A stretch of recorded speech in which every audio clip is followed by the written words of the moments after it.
Court is now in session.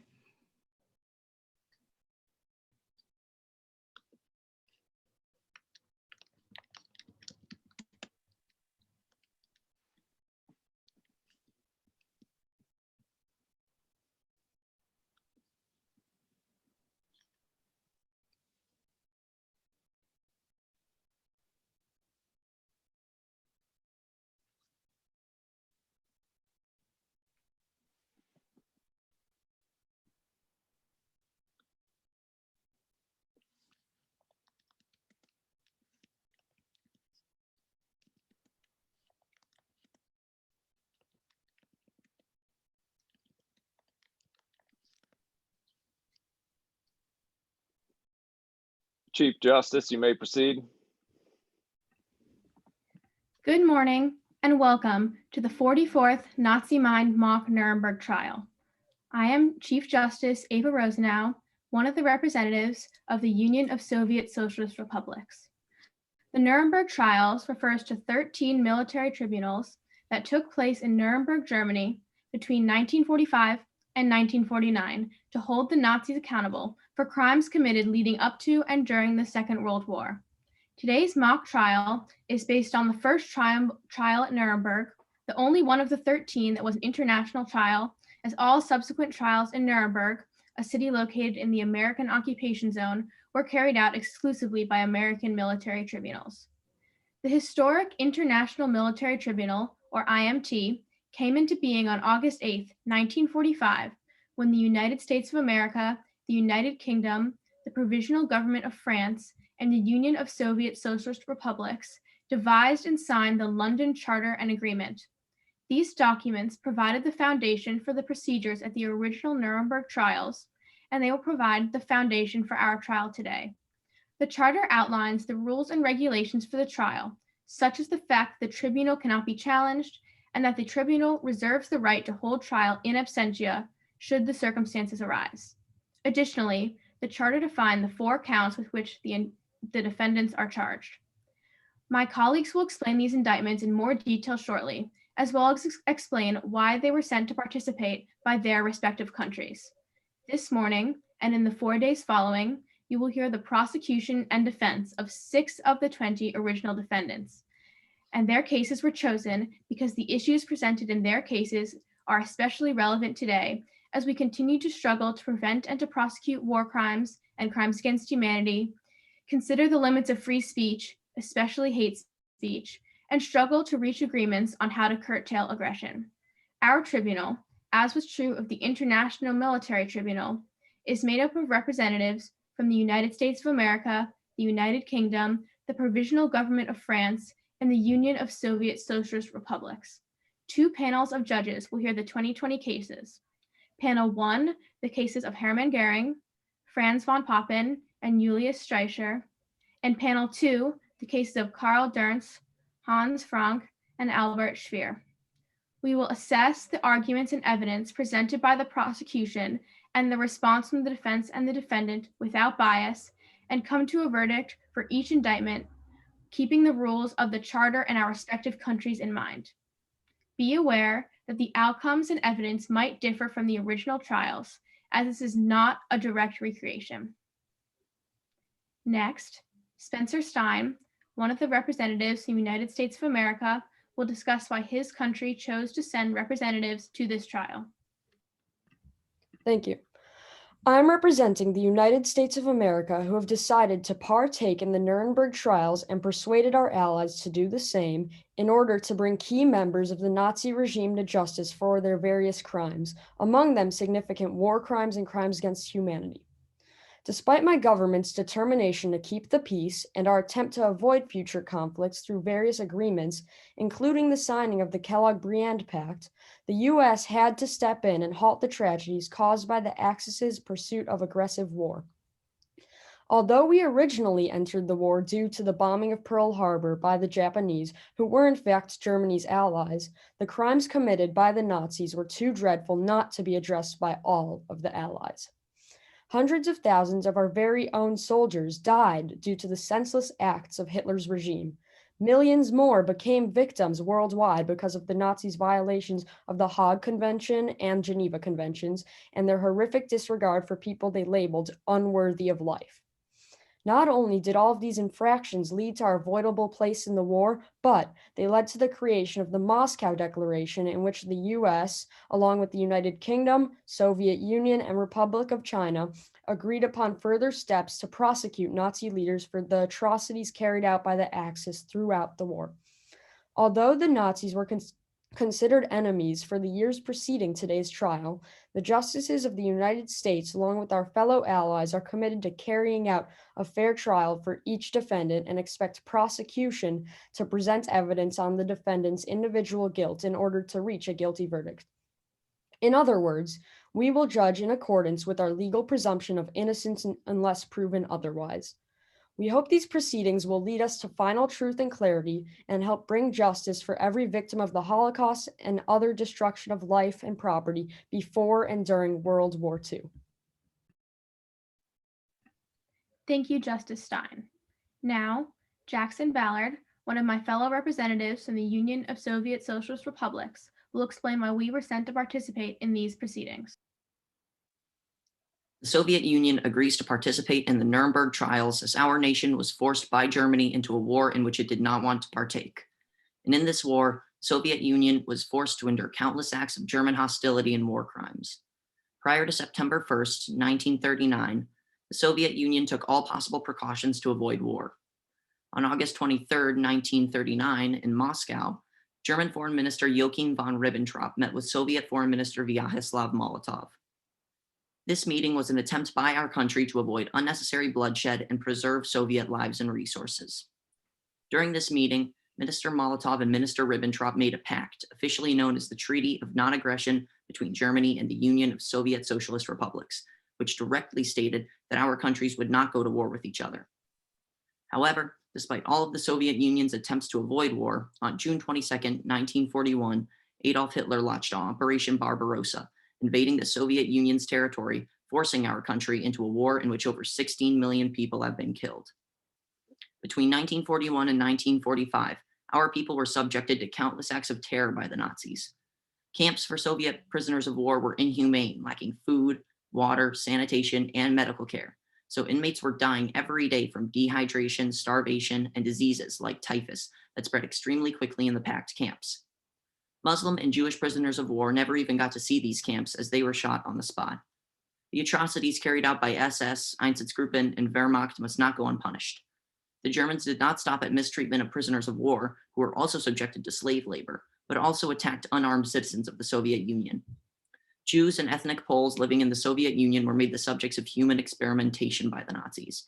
Soviet citizens unwillingly took part in tests that often led to death, including tests at high altitudes, tests in which citizens were forced to drink only seawater, tests where citizens were frozen alive, and tests to determine the lethalness of the typhus disease. The Nazis went as far as to brand women and commit mass rape at Smolensk and Lviv. It is imperative that Nazi leaders be held accountable for these crimes against our armed forces and against the unarmed Soviet populace. Nazi actions against the Soviet Union forced us to send Minister Molotov to London to meet with British Foreign Secretary Anthony Eden to establish an alliance between the United Kingdom and Soviet Union until the war was over. After Germany surrendered and the aforementioned treaty was voided, the Soviet Union signed the London Agreement of 1945 to establish the International Military Tribunal. Since then, the Soviet Union has worked with the United Kingdom, United States, and the Provisional Government of France to establish the rules, regulations, and procedures that will be followed during the trials. Though the defendants are expected to provide evidence of their innocence, on behalf of the Soviet Union, I and Chief Justice Eva Rosenau pledge to uphold the Charter and judge individual defendants without holding any previous bias.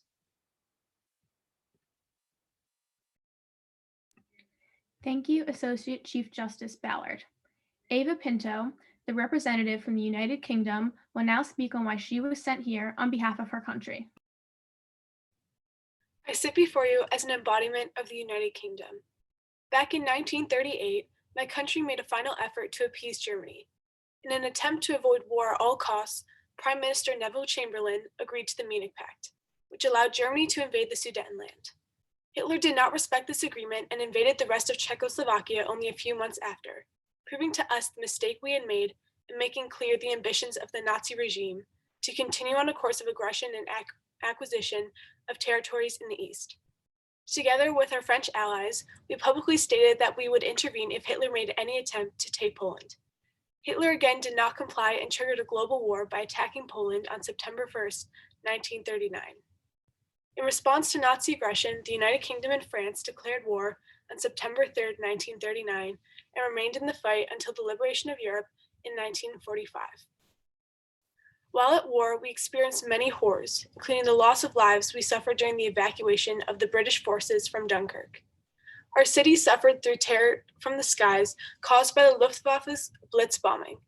For example, in the first major attack on Liverpool, 300 people died when 350 tons of high explosive bombs, 30 landmines, and 3,000 incendiaries were dropped on a defenseless city. In December of 1940, Liverpool was raided for 3 nights straight, sending the military and civilians alike into a panic. In total, my beautiful country lost around 300,000 fighting men and over 60,000 civilians in a war triggered by Nazi aggression. It took the United Kingdom and our allies 6 years to bring Hitler's Germany to its knees. In the end, the United States of America persuaded us to come to this court and help seek justice for the unbelievable suffering the Nazi aggression caused us and much of the world.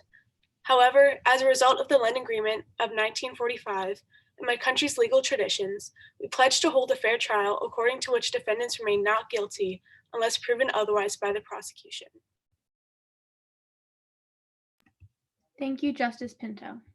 Next, Francisco Mendoza, one of the representatives from the Provisional Government of France, will discuss why his country felt it was necessary to have representation at this trial. Thank you. I am here representing the Provisional Government of France at this trial because of what Nazi Germany did to our country and to our allies during World War II. First, the Nazi government was determined to wage aggressive war, which they showed by building their air force and navies, remilitarizing the Rhineland, and then seeking to expand into Eastern territories. Although France wanted peace, as shown by the Kellogg-Briand Pact, our efforts were in vain. We were drawn into the conflict on September 1st, 1939, when the Nazis invaded Poland, a country we had pledged to protect. 9 months later, on June 14th, 1940, Nazi forces invaded France, forcing the government to go into exile. German forces occupied the north of France, including Paris, and killed many civilians, specifically targeting the Jewish people of our country. The Nazis killed French civilians and left their cities broken down. For example, on April 2nd, 1944, the Waffen-SS killed 86 French civilians. April 6, 1944, in Izu, central France, they killed and deported many young Jewish citizens. June 9th, 1944, the 2nd SS Panzer Division rounded up and executed civilians of the village of Toul. These are only some of the horrendous acts committed against the people of France. Together, with the help of the collaborating government of Vichy, the Nazis were able to destroy France, leaving our economy ruined and our citizens with little to eat. With the help of the United Kingdom and the United States, France's resistance was able to fight back for our freedom. Today, France joins its allies in the prosecution of those responsible. However, we too are committed to a fair trial that will punish those found guilty of crimes not only in France but elsewhere.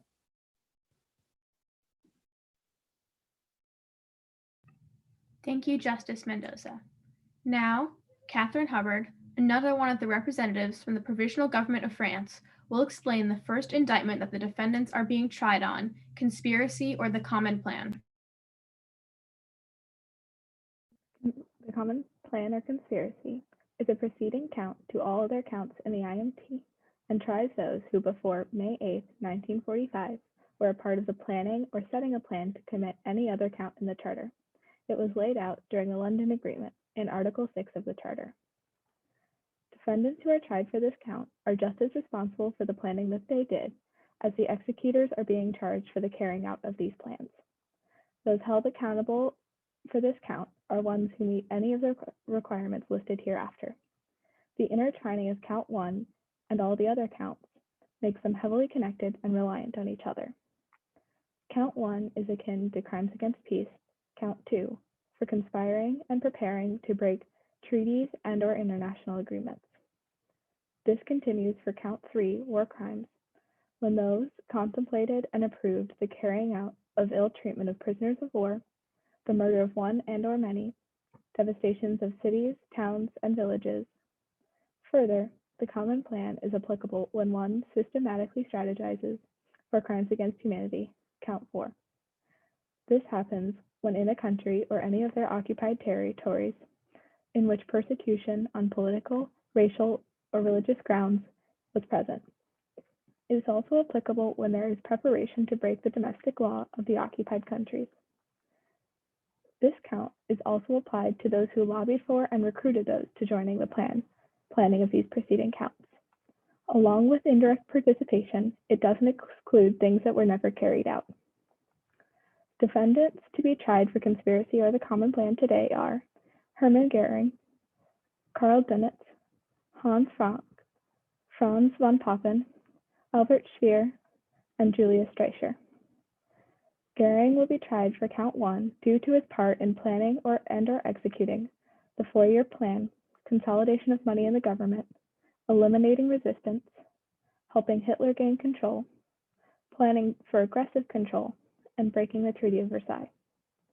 Streicher is being tried for conspiracy for his role in propaganda, his role in writing a widespread newspaper Der Stürmer, and his job as Gauleiter of Franconia. Speer is being tried for his part in creating forced labor to work to break these treaties. Von Papen is being tried for weakening Austria, the things he did as Vice Chancellor, and planning to overthrow the Treaty of Versailles. Dönitz is being tried for developing the military to break treaties, encouraging war, and helping plan for concentration camps. Frank is being tried for Count 1 for his parts in leading the NSDAP, promotion of Nazi power, advocating for the extermination of Jews of Polish nationality, and terrorizing the German society, and all of them in general for their parts in conspiring for war crimes, crimes against peace, and crimes against humanity. Thank you, Justice Hubbard. Next, Coco Koloskov, another one of the representatives from the Provisional Government of France, will explain the second indictment that the defendants are being tried on, crimes against the peace. Thank you. I'm here to discuss with you Count 2, Crimes Against the Peace. Defendants charged under Indictment 2 of the International Military Tribunal are accused of participating in the planning, preparation, initiation, and waging of wars of aggression, which were also wars in violation of international treaties, agreements, and assurances. The treaties disobeyed include, but are not limited to, the Versailles Treaty, the Kellogg-Briand Pact, and the Treaty of Saint-Germain. The Versailles Treaty codified terms for peace between Germany and the victorious allies of World War I and held Germany responsible for sparking the war. It also enforced penalties such as elimination of territory and an elimination on the size of Germany's army. Beginning with the plan to rebuild the German military, the Nazi Party systematically disobeyed the Versailles Treaty. Similar to Versailles, the Treaty of Saint-Germain was imposed by the victorious allies of World War I and included the Covenant of the League of Nations. The treaty declared that the Austro-Hungarian Empire needed to be dissolved, as well as other central powers, including Germany. The Kellogg-Briand Pact was designed to outlaw war and encourage peaceful resolution of differences. It was an international effort to prevent another world war, but disregarded by the rising militarism encouraged by the Nazi Party. Instead of attempting to avoid conflict, the Nazi regime pursued policies that led to aggressive war, including war with the United Kingdom and France on the 3rd of September, 1939, war with the Union of Soviet Socialist Republics on the 22nd of June, 1941, and against the United States of America on the 11th of December, 1941. Defendants charged with conspiracy under Count 1 and implementation of plans that initiated wars under Count 2, or crimes against peace, include Hermann Goering and Karl Dönitz. Thank you, Justice Koloskov. Caden Stone, one of the representatives from the United States of America, will now explain the third indictment that the defendants are being tried on, war crimes. Thank you. Today, I'll be talking about Count 3, the war crimes indictment. The pre-established international war laws, specifically the Hague and Geneva Conventions, set up and created the war crimes indictment. The Hague Convention covers rules of combat and methods of war, whereas the Geneva Convention protects prisoners of war and sets up regulations regarding civilians. War crimes are the offenses of murder and ill treatment of civilian populations of or in occupied territory and on the high seas, deportation for slave labor and for other purposes of the civilian populations of and in occupied territories, killing of hostages, and plunder of public and private property. For these acts to be considered a war crime, as charged in Indictment 3, they had to have been committed between September 1st, 1939 through May 8th, 1945. The defendants charged with war crimes are Hermann Goering, Albert Speer, Hans Frank, and Karl Donitz. Specific offenses with which one or more of these defendants have been charged include deportation for slave labor, ill treatment of slave labor, killing hostages, and attacking hospital and merchant ships on the high seas. Thank you.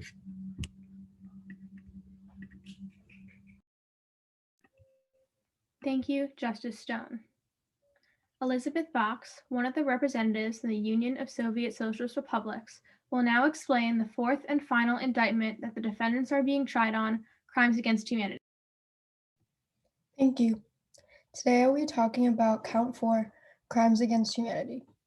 In keeping with the rules and regulations established by the London Agreement of 1945, and specifically with Article 6 of the Charter, defendants charged with Count 4, crimes against humanity, committed offenses that include A. Murder, extermination, enslavement, deportation, and other inhumane acts committed against civilian populations before and during the war.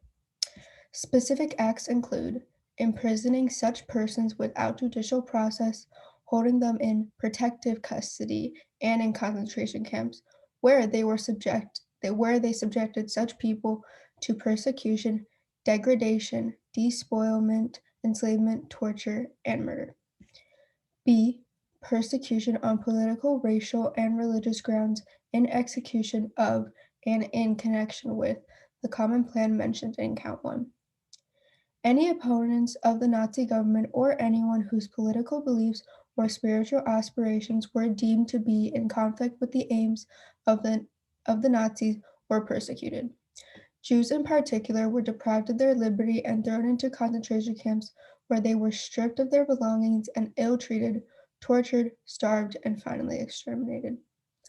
Although this category of crimes against humanity was established by the London Agreement of 1945, most of these acts have been criminal for many years prior to the Nazi era. Murder, for example, has long been considered to be malum in se, wrong in itself, and subject to judicial penalties. Defendants who committed crimes against humanity in years preceding May 8, 1945, in Germany and in all those countries and territories occupied by German armed forces after September 1, 1939, may be charged under this count. In this proceeding, defendants charged with Count 4, crimes against humanity, are as follows: Hans Frank, Hermann Goering, Albert Speer, Julius Streicher, Karl Donitz, and Franz von Papen.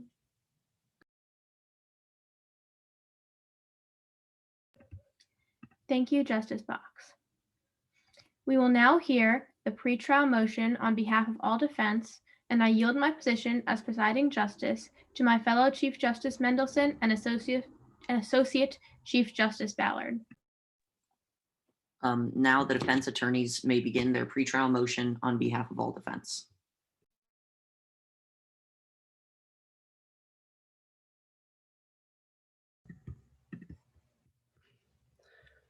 May it please the court. Your honors, the Nuremberg trial should not be held, as they are a breach on the sovereignty of Germany by the Allied forces. The German people are being unjustly charged with offenses that have long been considered common practices in the United States and other prosecuting countries.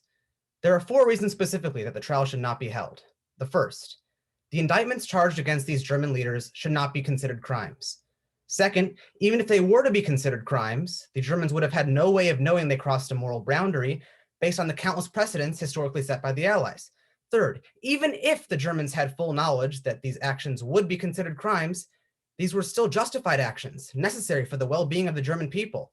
And lastly, even if these actions achieved nothing but harm, the Nuremberg trials are not a proper way to carry out justice. Allow us to elaborate on our first point. The Allies hold inconsistent beliefs on who should be held accountable for the actions of individual Germans. This trial should not take place because the charges listed in the indictments are not crimes, and no trial should take place without any crimes committed. The charges against German leaders for genocide and crimes against humanity should be classified as ex post facto, a legal staple originating from the American Constitution. This term means that the crime in question was not a crime when it was committed, should not be punished. According to the US Constitution, no bill or attainder of ex post facto law should be passed. In fact, the term genocide was only invented in order to classify Germany's actions as crimes, giving the prosecution the unjust opportunity to refine and rework their original statement. It is unjust to invent a crime simply in order to punish behavior that is considered unwanted and yet not punishable. Similar to ex post facto, the indictments brought forth in this trial go against the principle of nova poenus in lege, or no penalty without law, which entails that a person can only be punished for a crime that was declared a crime before said person committed it. People should not be punished for things that were not considered crimes at the time that it originally took place. In fact, in 1943, the Allies' joint four-nation declaration identifies Germany's annexation of Austria as null and void, expressing the desire for a free and independent Austria. However, they later outlined their policy that Austria will be held fully accountable for all of their actions in alignment with Hitlerite Germany. This inconsistent labeling of German allies makes for a hypocritical, weak argument. Speaking of treaties and conventions, all treaties and written legislation contain wording that may be open to many interpretations. When ethical guidelines and moral principles are not specifically defined and addressed through wording, the reader has the liberty to come to their own conclusions. It would be unreasonable to claim that the reader of a document should find the same messages and takeaways as intended by the writer if the document's content doesn't dictate it clearly enough. Our second point, throughout history, the Allies have exhibited equivalent behavior to that of the German nation. Now, allow the defense to clarify that this is not a tu quoque argument.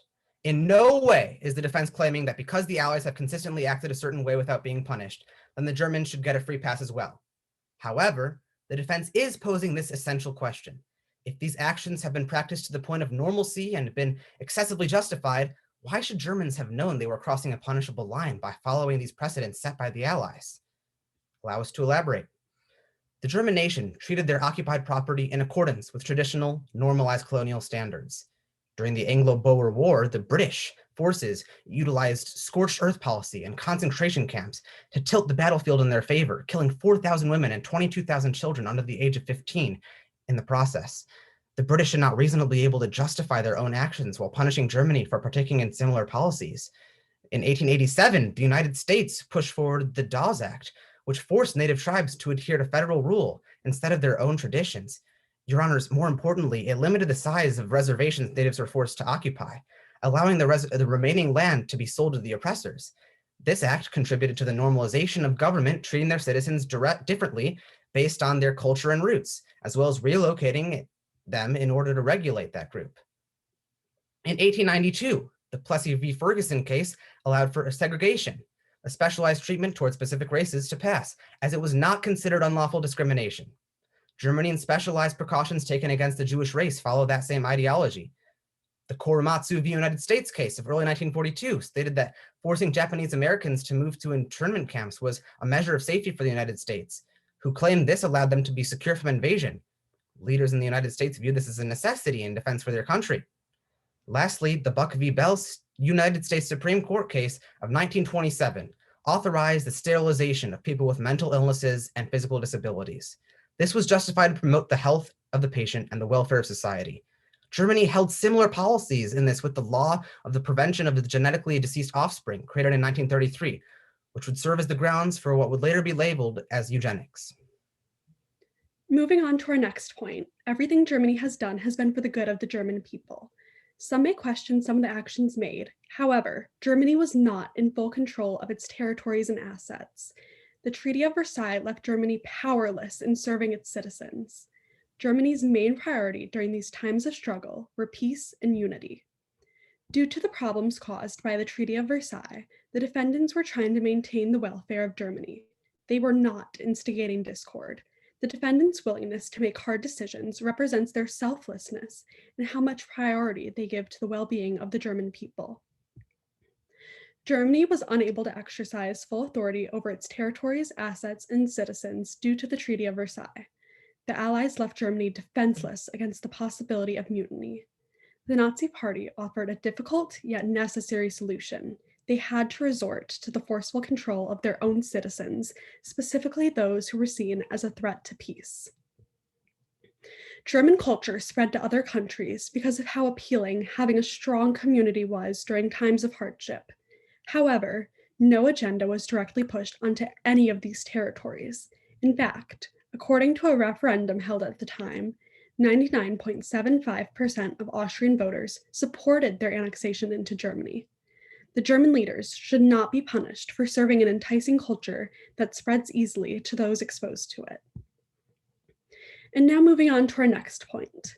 The Allies are attempting to destroy the German nation. Post-war jurisdiction should not be determined solely by the victors. The Treaty of Versailles, which Germany was forced to sign after World War I, negatively impacted Germany's military, share of land, economy, and control over their citizens. The result was a chaotic uproar against the government. As stated earlier, the only viable solution was provided by the Nazi Party, and negative reactions to the Nazis' policies led to this war. In short, punishing Germany for losing the First World War directly caused an even deadlier world war.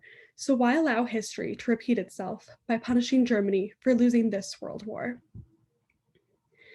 If these trials were to be carried out, they would have to be judged by citizens of the Allied nations.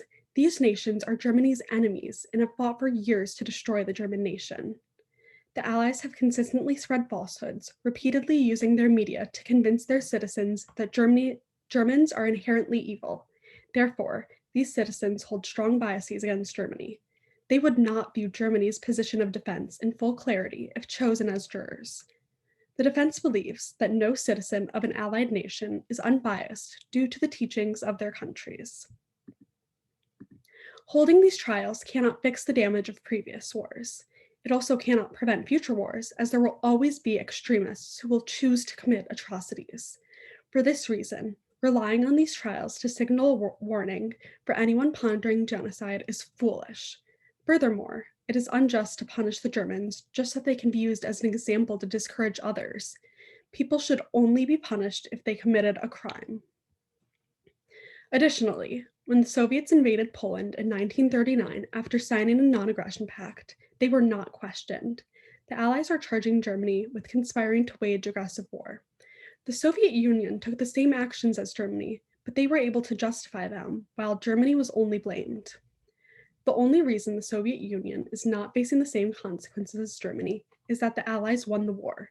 It is unjust for the Soviet Union to determine post-war jurisdiction under these circumstances.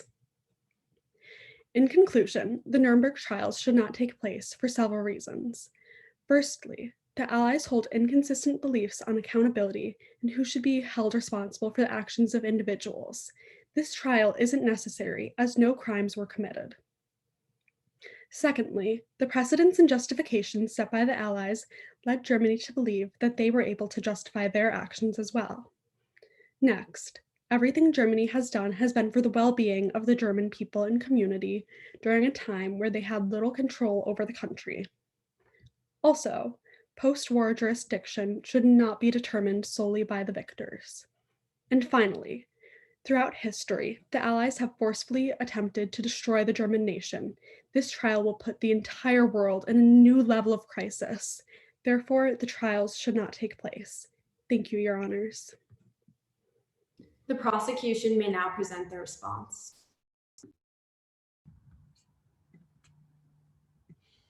Members of the Tribunal, My name is Ria Parekh, and today I have the honor and privilege to open the first international tribunal for crimes against the peace of the world and all of mankind.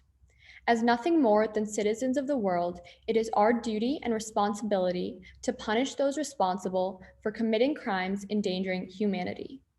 The Nuremberg trials have been created to condemn evils such as aggressive warfare, slave deportation, mass murder, and blatant cruelty against innocent lives. Led by the defendants sitting in this very room, the Nazis were able to defeat humanity and disrupt its peace like never before. The trials must be held because the world cannot afford to have these atrocities repeated. If the world is forced to suffer through this again, humanity will be shattered. There is no telling if we will be able to come back from it. Although these methods of international prosecution and law are new and experimental, I do not doubt that they will bring peace and esteem between nations and ensure that these wrongs never repeat themselves. The justices of this court must understand the significance of this tribunal, as it is the first to prosecute those who have disrupted the peace of humanity and will hopefully establish international law and what constitutes civil behavior. Your Honors, the evidence we will now present you with will outline the contraventions of international law and treaties, as well as common practices amongst moral human beings. In Section 1 of Response to the Motion on behalf of all defense, what the defense claims as ex post facto is discussed. They claim that because there were no laws condemning their actions at the time, that they should not be punished for their wrongdoings, and that there should be no penalty without law. However, over the course of their regime, the Nazis broke around 84 international treaties, as well as many international laws, which are outlined in the section labeled ex post facto in the document book. In addition, the laws of war have been recognized and followed throughout nations, and they have been implemented many a time. Murder is a crime known all around the world. However, when it is the systematic killing of millions, there is a question. The reason the evils committed by the Nazis weren't previously crimes is that no one could have possibly fathomed that any nation would be capable of these atrocities. Nevertheless, the Nazis have clearly demonstrated that these horrors are possible, and therefore we must establish greater international law and condemn these wrongs, for our civilization may not survive them being repeated. Much of international law is created situationally, and this is no different. If we don't adapt our laws, our world would cease to advance, and this tribunal might as well cease to exist. Seeing as the Nazis were able to commit these crimes against humanity and get away with them for so long, expresses the urgent need to reinforce international law and establish it much more firmly. The nature of reason and morals also comes into play here. These evils are so calculated, so horrifying, that one can only believe that the perpetrators must be evil too. Any civil human being acknowledges that the torture and slaughter of 15 million innocent lives is criminal. There does not need to be a law for it, as it is the most fundamental value of humanity. The defendants among us were not only able to sit by, but conduct these abominations, and for that, they must be punished. Members of the tribunal, my name is Donald Pritzker, and I will follow my colleague by explaining the evidence we are relying on to make our argument. I will also address some of the arguments made by counsel for the defendants. Finally, I will close by explaining why a fair and impartial trial is so critically important on this matter. In Section 2 of the response to the motion on behalf of all defense, what the defense claims as, quote, precedents set by the Allies are discussed. The examples of these precedents set by the Allies are wars and court cases meant to persuade the justices of this court that the Allies' actions are, quote, equivalent behavior to the German Reich. They insinuate that the Germans thought that they have done no wrong, as they're following in the footsteps of the Allies. I will propose evidence and provide arguments to the tribunal that will prove otherwise. As the Nazis began retreating, the Allies uncovered horrifying truths throughout Nazi Germany. In early January of 1945, many Nazi concentration camps, labor camps, and even extermination camps had been discovered and liberated.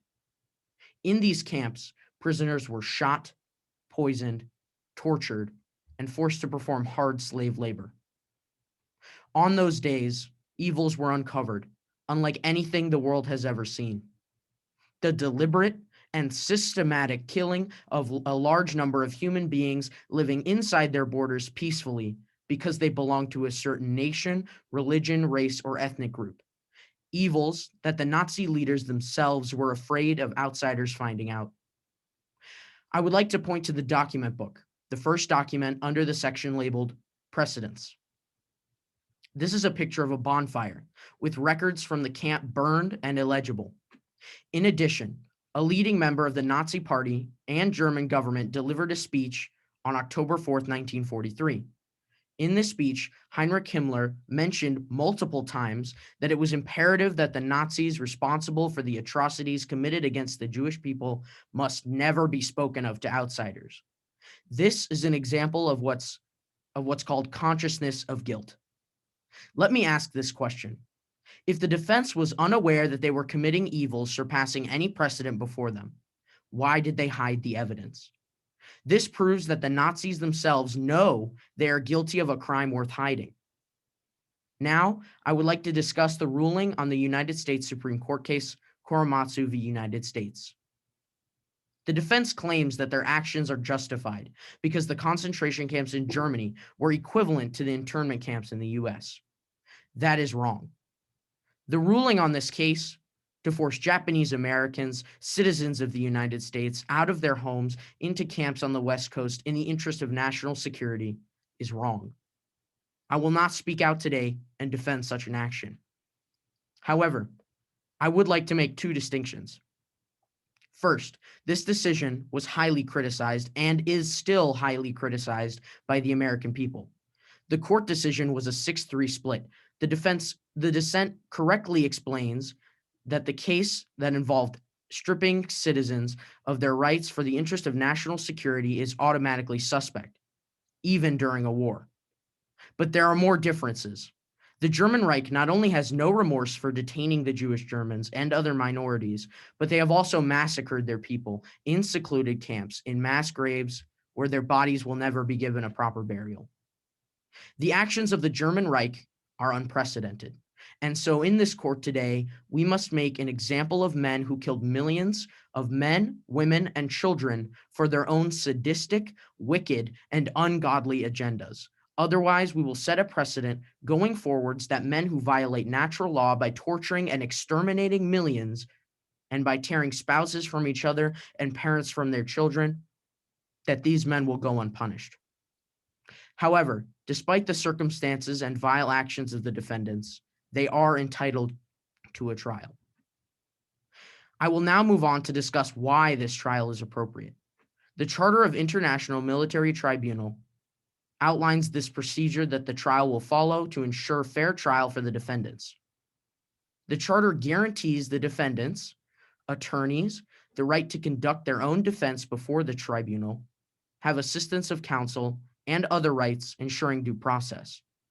And even after the suffering that the victims of the defendants have endured and the hard work from all over the world to put this trial together, the defense still falsely claims that this trial is simply the victors of the war imposing false justice on the losers.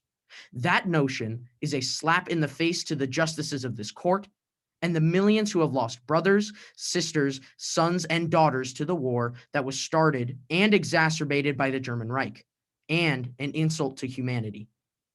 This trial is not victor's justice. This is humanity's justice. The world deserves a fair trial with due process that leads to justice.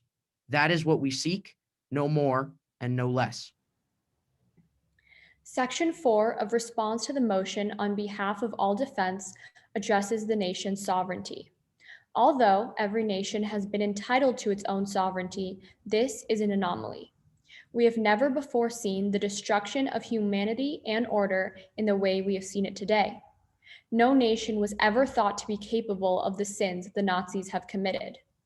The defense states that the defendants were merely following orders for the protection of the German people against threats to peace. However, there is no evidence that people belonging to a certain nation, religion, race, or ethnic group were ever a threat of any kind.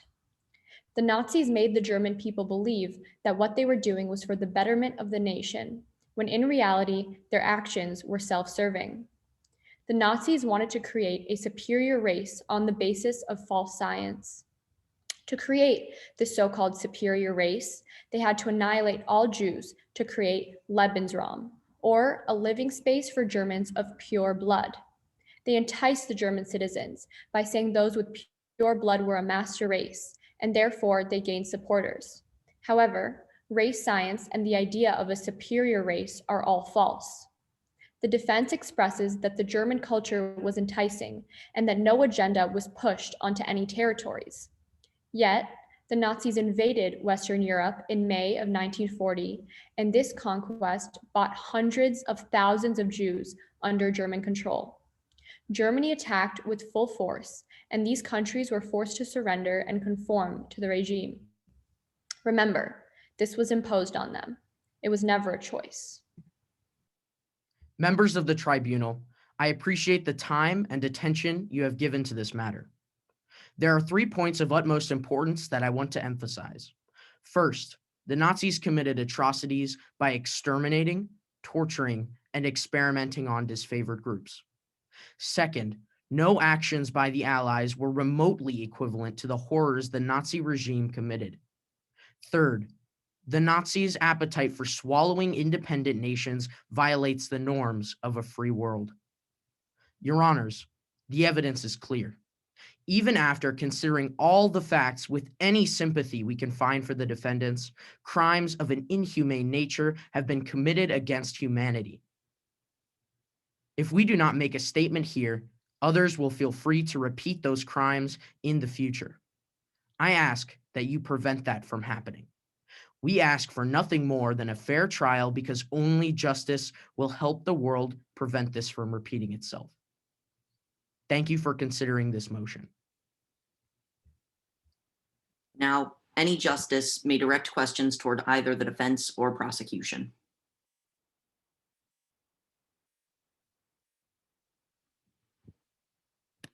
Thank you, Associate Chief Justice. I have a question for the prosecution. So you talk a lot about the importance of a fair trial, and as a justice, I firmly agree.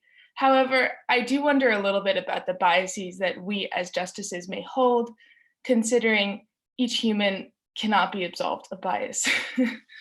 I wonder why the members of this tribunal chose to have justices from the victors of the war instead of, say, another nation like China, for example. Why specifically is there the victors who are the ones judging, and are we really absolved of bias? Well, I think that it's important that we take justices from countries that were countries that were specifically affected by this war and the crimes of the Nazi regime and the Axis powers.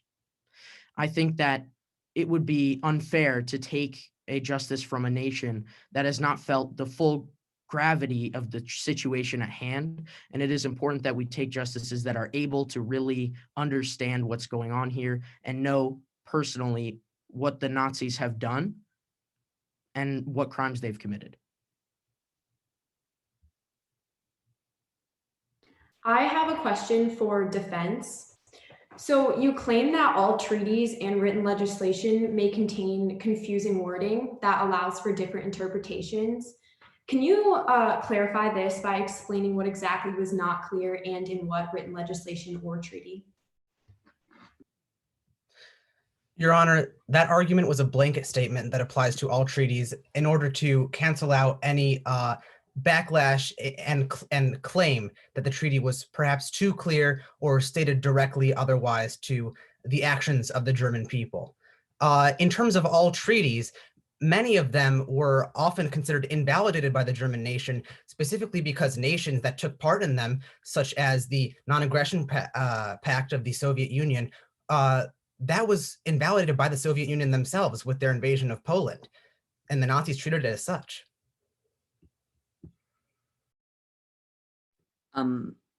Oh, yes, Ava. I have a question for the defense. You stated that this trial is ineffective because people will always know when they cross the line that they will be held accountable. Yet you also argued that because allied nations were not held accountable for past actions, that Germany couldn't have known that it crossed the line. How do these two arguments go together?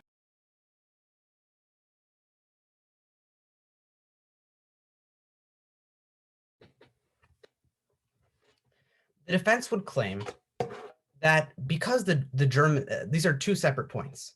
First, as stated previously, the Germans would not have known that these crossed moral boundaries because the behavior was consistently displayed by the Allies historically.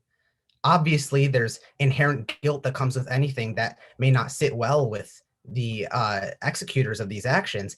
But in terms of moral boundaries and being punished in a worldwide process, the Germans would have had no way of knowing. Now, after the Treaty of Versailles, however, in World War I, that carried out punishment, whether just or unjust, for the losers of the war. And obviously, this trial wasn't simply contemplated after the Germans lost. It had a long time coming. Again, whether it's fair or not. And for that reason, anyone in the future, because of this conversation that we're having right now, Your Honor, would be very weary of contemplating genocide at the least. I have a question directed toward the prosecution. Now, in your oral response, you reference sovereignty and how sort of that you must establish a precedent that these actions cannot ever be committed again. And even in your written brief, you say this trial must punish evil actions to set a precedent, make an example out of men who murdered millions in cold blood. Now, do you think that it is just to take the lives of men simply to make a point?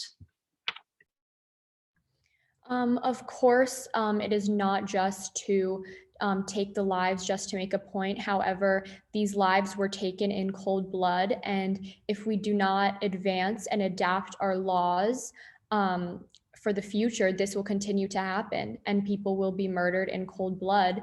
And if we do not use those lives to say that we need to condemn these actions for the whole world forever, then they will have died for nothing. I think it's also important to add that these men have exterminated millions of people, and many would believe that the only fair retribution would be the death penalty. And as stated in the opening statement, the defendants rather, were conscious of their guilt, and they've repeatedly tried to hide their actions, knowing that if they were found out, they would be punished. And here we are today, where the defendants are trying to weasel their way out of this trial, even after killing millions of people. I have a question for the defense. Please elaborate on your claim that everything the Nazi Party did was for the well-being of the German people, specifically looking at German Jews. Well, obviously, it is a questionable statement and a general, perhaps you consider it a generalization that behavior from the Jewish race would go against the values of the German nation. But the defense would claim that it's a justifiable argument. If you take the actions of Herschel Feibel Grinspan, a Jew who entered France and murdered a French diplomat, sparking the fuse that ignited the explosion of the Kristallnacht riots. The Jewish race has specifically taken actions repeatedly that go against the well-being of the German nation. And thus Germany recognized them as a threat that at least needed to be addressed in some way. Your Honor, I would like to add on that these decisions were very difficult for Germany to make, but they were very necessary in ensuring that the rest of the German population was safe and had access to everything they needed to ensure their welfare. I have an addition to Justice Stein's question for the defense. In your response, you said that the German Jews committed actions that were against the well-being of the rest of the German populace. Can you please specify what these actions were?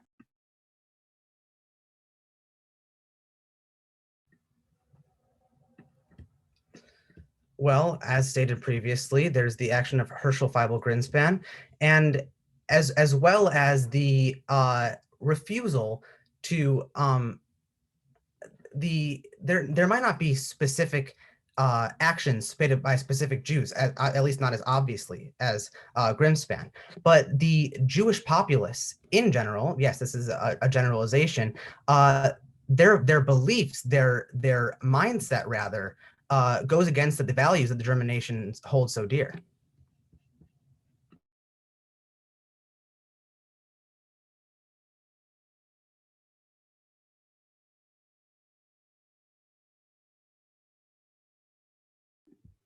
As there are no more further clarifying questions, the court will adjourn until 12:45.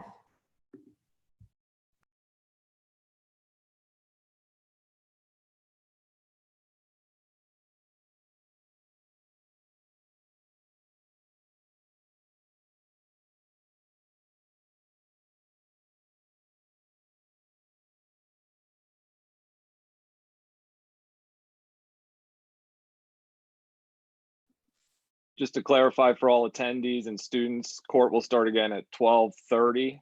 12:30 will be the start time that we come back from recess.